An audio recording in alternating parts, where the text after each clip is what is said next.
Hi everybody, it's your friend Jen. I just wanted to talk today about Gen X and the J.O.B. There's been a lot of talk out there about our generation and how full retirement comes for us at 67 and what things are looking like in the current job market. Lots of layoffs, lots of people my age losing their jobs. And in that environment, we are coming to the point where we have to really start considering our retirements. Some people are forced to retire much earlier than expected, and many of them are doing that now in our generation. So I don't want to be Debbie Downer. I don't want to ring too many alarm bells, but they are ringing out there, and people have opinions about it. My opinion is we may not have it as bad as we think we do compared to our parents' and grandparents' generation. We started working, many of us, by the time we were 14 in this area. It is a big farming area, and a lot of kids at that age went out and detasseled corn. So that's when work started for many of us. Others of us around 15 or 16, and now some of our generation is pushing 60. Most of us are reaching our 50s now at this point, and we find ourselves in a place where we've been working for years and years and years. And when I bring up our parents and grandparents, we can't forget the fact that they too worked young. My dad actually worked with my grandfather delivering coal because he was small enough at that point in time to crawl into the coal chutes and distribute the coal in the bins in the basements where they used it to heat their homes. So he was working as a pretty young child as well. My grandparents, they were in agricultural families, and they started very young in the fields. So it's not that they didn't work from, a very young age through retirement age. They did. But the thing that they had that many of us are not going to have at this point in time is insured pensions from the companies they work for. They were given good insurance when they retired. They were able to keep their employer's insurance. So they had decent retirements. And for our grandparents, they were able to retire at the latest at 65. Our parents, 66, and now us, it'll be 67. And realistically, we are probably many of us are not going to make it to that 67 mark before we actually need to retire or are forced to retire. So just kind of think about this. When our parents and grandparents came up and they were working for somebody, they were like, loyalty to the company, and they will be loyal to you and they will look out for you when it's time to leave. And that's not really something that we are going to be seeing in this day and time. Many of us are being laid off because we cannot keep up. So the question I have for everybody, and this played into my decision not to go back into the corporate environment, is that we are at the point where we are going to slow down physically and mentally. And when there is somebody many years younger than you who can come in and run circles around you, granted they won't have the knowledge that you do, but cheaper and faster kind of rules the day at this point in time. And our best asset in many cases is our knowledge, and that is becoming less important as the years go on and as we introduce AI and everything becomes computerized. So in this day and age, it's almost like we've become obsolete in that particular market. So what do we do? What are we going to do if we can't work till 67? I'm here to kind of encourage everybody and say, hey, realize this, that you may not be working that long, and find a way to work around that and find a way to support yourself outside of, needing the Social Security or needing that corporate income to sustain you. So I guess when I was faced with, okay, I need to return to work, am I going to jump back in and depend on a J.O.B? And I have decided that I am not. I think for us, for Gen X's, freedom is especially important. And it's important for everybody. We all have, the need for freedom running through our veins. But when it comes to Gen X, we were brought up as kids, we had a ton of freedom. And then we entered our 20s and 30s when jobs and kids and families and all of this came in, and some of that freedom was lost. And now that we're winding down, it's becoming more important to people again. And it's interesting because my father's generation, when I was in college, he was like, why are you studying this? What are you going to do with this? And, my answer at that time as somebody who was young and idealistic was, I want fulfillment from this. I don't want to go to a job every day and just make it through so that I can go home and be tired and not feel like I've accomplished anything. So I told him, I said, I'm looking for fulfillment in what I'm studying. And he just kind of, chuckled to himself a little bit. And he's a good dad. He's a very loving dad. But he's like, yeah, your main job is to pay the bills. So the bills do take over. The bills help you or force you to set aside some of those dreams and get the job done and get the bills paid. So we as a generation, we did that. We take on the responsibilities and we do the responsible thing for year after year after year. And then we find ourselves tired. We find our bodies deteriorating. With, some of us anywhere from 10 to 15 or more years left until we can retire. So 40 years later, after we started working, the dreams are still there. They just got set aside. So it was time for me, when it was time to start earning money again, it was time to reassess what actually mattered to me. And what mattered to me was pursuing my purpose. What the job accomplished is it fed my family, it kept a roof over their head, it provided their needs, but it also provided a lot of things. And my take on this is we don't really own our things own us. And so it's time to start, rethinking what's important to me. Is it the things or is it the freedom and the ability to pursue our own purpose?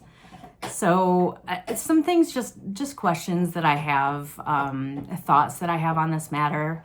It's interesting because the later people are getting married, the later people are having children, the older their parents are when their children are still young. And so we as a generation, and I think it's coming even harder for the ones that follow us, are going to have very aged parents along with very young children. And that's going to be an issue. And my thoughts on that are families, it's a very recent development, a very Western development, that families live in separate households. They're not multi-generational. And maybe that's something we should consider again. That's normal throughout the world, and it's been normal throughout history. And then you find grandparents that are still able to help children while the parents go out and work and things like that. I just would like all of you, like me, and I hope this is going to work for me. You're following along with this journey with me, but that you're able to set yourself up to be stable outside of, working for the man.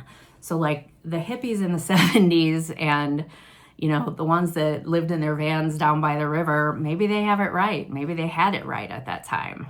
Are we living to feed somebody else's greed in some cases, I have to ask, or is our freedom important to us? So one thing in as it regards purpose, I think whatever you find your purpose to be, whether it's helping the needy, helping the abused, the rejected, the marginalized, the addicted, there's a whole vast list of people that you can look to outside of yourself and find purpose in that relationship.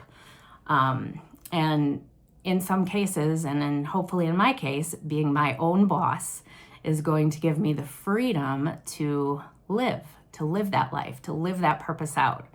So I just had a few thoughts, just some ideas about how to look at life, how I look at life after having lived it for 54 years. One is I don't need like 90% of the stuff that I have.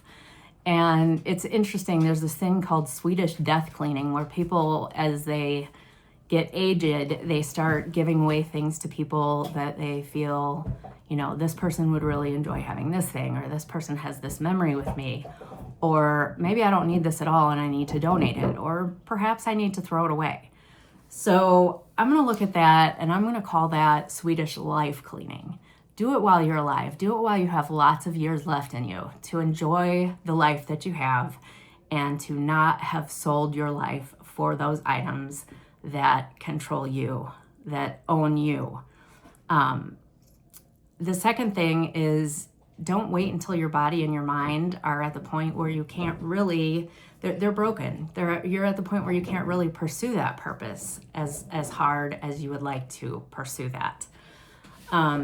3, show your kids, show your grandkids, whatever point you are in life, if you've got young kids or if you've got the grandkids now that are spending time with you, show them that simplicity can be the best way, that we don't have to have all the stuff, that simple life is really the things that you're going to remember later. Like when I think back to when I was a kid, a lot of what I remember of my grandparents and time spent with my grandparents revolves around the kitchen.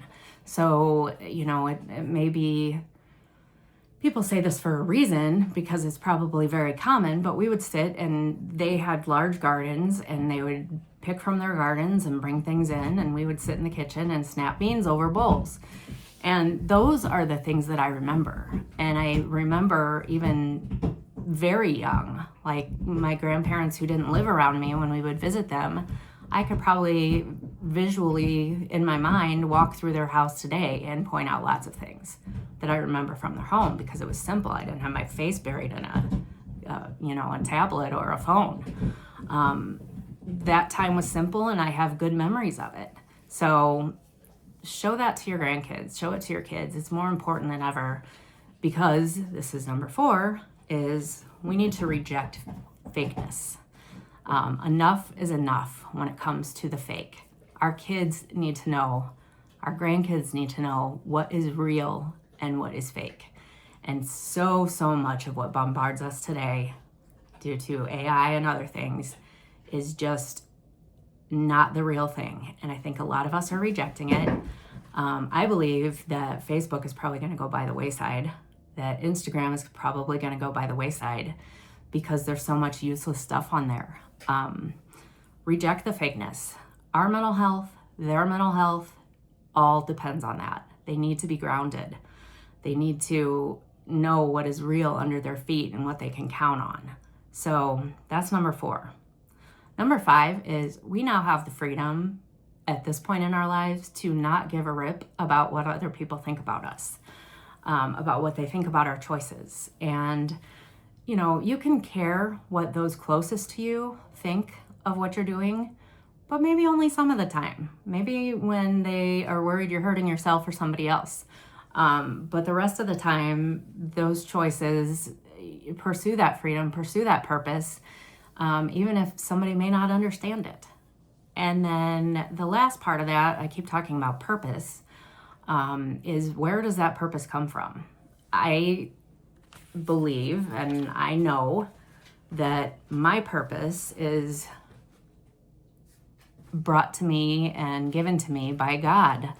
A lot of people think that, the universe is doing this. Well, there is something to the universe having energy, but I'm not going to give in and say that energy of the universe is sentient. It isn't. And how can matter, not sentient matter, have an opinion about your life or have plans for your life?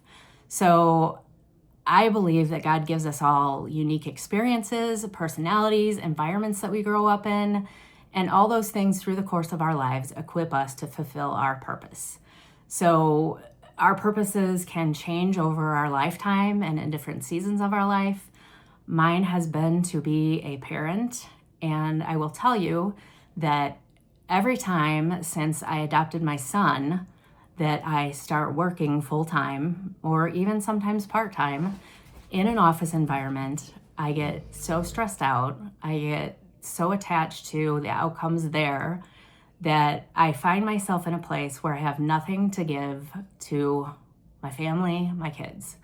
So it's not out of laziness that the thought of returning to an office makes me want to run screaming from the building with my hair on fire.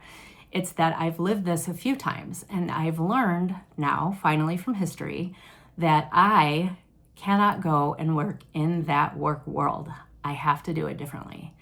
And I've got this sign in my living room that says, I will walk by faith even when I cannot see. And that is what I'm choosing to do by choosing not to return to that environment.